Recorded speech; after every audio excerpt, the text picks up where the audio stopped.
Hi, this is Mike from Dimensional Walking. Today I want to talk about something I'm going to call big, giant birds. Uh, some are very prehistoric and others are not. Here's some of my experiences and other stories that people have presented to me.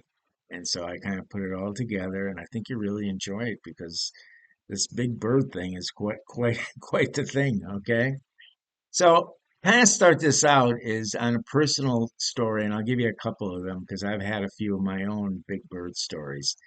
So, and this is not the big bird on television, okay? These are ones out in the wild and pretty somewhat interesting, but somewhat quite scary, okay? So, this one right here wasn't really that scary, but it was when I was 5 years old. And you're going to say, Jesus, this old man, how does he remember back that far? Well, it was 70 years ago, believe it or not. And anyways, uh, we used to live in Milwaukee. I was born in Milwaukee, so we used to live in Milwaukee. And I was at my grandparents' house, and they were kind of a little bit on the flight path, I guess, for Billy Mitchell Field. For any of you living in that part of the country, know Billy Mitchell Field. I think they changed the name, but anyways, Billy Mitchell Field. And anyways, I would kind of lay in the grass and I'd look up at the sky and watch the planes go by. My grandfather would come out and he would tell me about some of the planes. He knew a lot about planes, and that was very cool. And so, anyways, one day I was laying out there by myself and I looked up and I saw a plane and it was flying between these two kind of puffy white clouds. And it was one of those days where the clouds are real white and the background, the blue background was very blue. Okay, so. Anyway, so I saw this, what I thought was a plane flying between it, and suddenly, to my almost shock and surprise for a 5-year-old, that wings of the plane started flapping. And the distance it had to travel was quite far, so I was able to observe it for, it seemed like a couple minutes. It may not have been that long. But anyway, so this was not a plane, at least in my eyes, okay? This was a gigantic bird. Okay. Now I know I was 5 years old, so take that in consideration. But anyways, that was the beginning of my big bird type experiences that I had throughout my life. And so, anyways, I will tell you about a few more. So, anyways, next, I don't want to say next, I lived in Tucson, but sometime during my life, I did live in Tucson for about 3 years. So I got to know this a pilot that was worked for the government, and he used to fly down to the border area in New Mexico between Mexico and Arizona. And he didn't want to tell me too much about what he did precisely, but he did work for the government that I did know. And so I think it was some type of a drug recon mission to check on drug trafficking. So he told me one particular bright sunny day, he was flying a single engine plane, and he was down in the on the border area, and off to the right of his wing, he looked over, and there was this gigantic bird.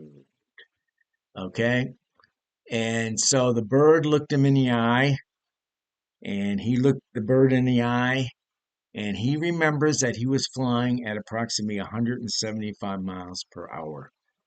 Um, so here was a bird that was flying next to him at 175 miles an hour. Pretty incredible, just that fact alone. So this guy was visibly shaken when he told me this story. He didn't give me a whole lot of description because I think the incident didn't last that long. But he just remembered seeing this bird and the eye was huge. He said it was a huge eye. Could not believe it. And he said the wingspan was quite large. I think he did guess it was probably maybe as much as 20 feet across. Could have been a little less. He said, but again, it was speculation. It was a quick look, see, and a little bit of shock all thrown into one pile. He did give a couple more things, so let me tell you what it is. Um, so it was kind of in dark in color, and it had this pretty large beak. Now, I will tell you that I do a lot of research and all kinds of things, as you probably know. One of the things I was lucky enough living in the Southwest and some of the jobs I had, etc. I was able to work closely with Native Americans in many occasions. But anyways, one of the things, of course, they have is this legend of the Thunderbird. Okay, and this description was somewhat similar to the brief one that my friend gave on the one he saw from his airplane. And the normal description of the Thunderbird is probably 15, wingspan of 15 to 20 feet, dark in color, very large beak, and fierce red glowing eyes. And for some reason, they always said that the eyes were very much human-like in the way they looked. I don't quite know what that means, but I guess whatever it's human-like. Anyway, so back to the Native Americans. A lot of times they would talk about these thunderbirds, and they would talk about um, the thunderbirds. Sometimes would be seen picking up sheep, maybe one or two sheep at a time. Maybe a dog would be taken, and there was even legends where children were taken, or at least speculated that were taken by thunderbirds. Of course, they were never seen again. I guess that's pretty sad.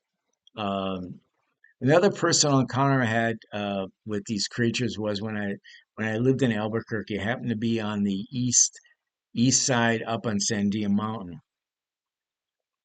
and on the east side of the mountain, Sandia Mountain, is a pretty dense canopy of trees up there. And so I was walking up there, and I came kind of an opening, and I heard this really strange, loud flapping noise and looked up and saw this huge, dark figure passing over a clearing. Um, it was quick, but I could make out the size and the shape, and it was the size of kind of a small airplane. And it was flapping its wings. It was huge. It was very huge. I didn't really remember too much. It was an opening, a kind of a clearing a little bit. I saw it, and then it went underneath the canopy again. So, but definitely was a bird. Definitely was huge. Okay. So, um, so these big bird sightings have been with us for probably hundreds of years, and I know they have. I mean, I did some research on it, but what's interesting enough. There hasn't been that many photos of them. Okay. And I think one of the reasons is even though there's thousands of photos of UFOs, right? But what's interesting about it is a lot of these birds, I speculate more than anything, they're night flyers. Okay, most of them are night flyers. So they fly during the night. You can't really see them at night, and consequently, they don't have no lights. They don't have lights on their wings or anything that you can see like a UFO sometimes does have. So keep that in mind. So another interesting sighting was in 2004 in southern Mexico. There was this gentleman that sighted a bird with a 30-meter wingspan. Okay, so that's about the same, if I'm not mistaken, a DC-9 plane. So, so this man who had worked at some airlines was, again, a very good judge as far as a comparison to an airplane goes. So you got to almost believe this guy and what he saw, how the size was. I just wanted to give you that story because of the whole size thing. And then there's in Guatemala, um, uh, a few hundred years ago, there were stories of children being taken as they were playing or they were working in fields. The villagers started putting large baskets on their heads and keeping them from being taken. I'm sorry, did I say a few hundred years ago? No, I think it was about 50 years ago the story came about. I don't know where I got to several hundred years ago, but it was about 50 years ago. And so anyways, they that didn't help. It helped for a little while, but then I guess these giant birds figured out, well, those are just kids under the basket. So we're gonna still take it, and we're gonna take the baskets off. I'm not sure what was in the mind of these birds, but anyways, it didn't work out well because apparently the village lost more children. So, anyways, the story goes that finally the villagers had to find where the nests were, and there were huge nests, supposedly, usually in caves, and they had to seal off the caves with large rocks to entomb the birds, and that ended the threat. So, there's probably some places in Guatemala that are entombed, and if anybody can find that again, they could probably find the skeletons of these birds inside there. So then going back even farther, in the middle 1800s, in the Chilean desert, miners spotted large birds covered with these gray feathers, with heads similar to lobsters, with large glowing eyes. So then those are really interesting. And then in 1970s in Argentina, there were some miners that unearthed very large remains of flying creatures, which have never been identified to this day. And then back to New Mexico. Okay, since I lived in New Mexico for about 12 years, I was exploring around a lot in New Mexico. So then there was this persistent story of this super large stingray looking creature flying between the Gallup area and Four Corners area. Okay, and if any of you lived in New Mexico for any given amount of time, you may have heard a story like this because I've actually talked to some people that have seen this, and it is mind-boggling. They say it is so freaking beautiful, but so freaking strange. So it looks like if you ever seen a stingray in the water, it looks the same thing in the air, how they fly with their wings, how they kind of just wave through the air. So they're big, they're very black, and it's a truly unbelievable sight. Again, I have seen, and they're big, and they're described in 15 to 20 feet, a wingspan very similar to the Thunderbirds, but they're not. They look like stingrays. Okay, and I've talked to about five people, I guess going back about 15 years ago, that had these experiences. And I remember I had this group, paranormal group, UFO, all this good stuff there. So a lot of people that had some really interesting stories would come to my group, and then we share that information. So, anyways, bottom line was um, pretty interesting stuff. The stingrays. I always wanted to see one. I've even took some drives out in that part of the country just looking for them. I never did see one though, but the chances are probably going to be slim to none that was going to happen. So, continuing in Central and South America has been many of these giant bird stories, and many of the birds reportedly have wingspans as far as the 30 feet, and they're from beak to tail and upwards to 12 feet tall if they stood. One of these stories was a 21-year-old man who had a close encounter in his backyard where feeding his dog.